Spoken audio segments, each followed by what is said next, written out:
పరిశుద్ధ గ్రంథం నుండి గలతీయులకు రాసిన పత్రిక 3వ అధ్యాయం 14వ వచనంలో యేసుక్రీస్తు మన కొరకు శాపగ్రస్తమై సిలువలో వేలాడబడి ఉన్నాడు.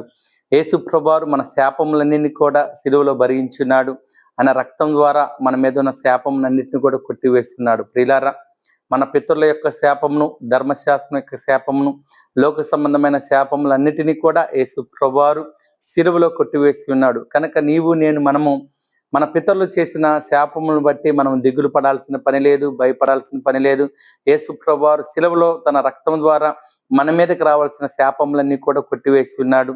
ఆయన రక్తంలో మనం కడగబడినప్పుడు ఎలాంటి శాపం కానీ ఎలాంటి పాపం కానీ మన శరీరం మీద ఉండదు. కనుక దేవుడు చేసిన గొప్ప కార్యం బట్టి, ఆయన మనలోనున్న శాపమును కొట్టివేసిన విధానాన్ని బట్టి యేసుక్రీస్తు ప్రభువారికి మనం రుణపడి ఆయన యొక్క వాక్యములో మనము సమృద్ధిగా ఎదిగి అనిచ్చే ఆశీర్వాదములు మనం పొందుకొని మన జీవితాంతం కూడా క్రీస్తు మార్గంలో నడిచే వారిగా ఉండాలని తెలియజేయచ్చు.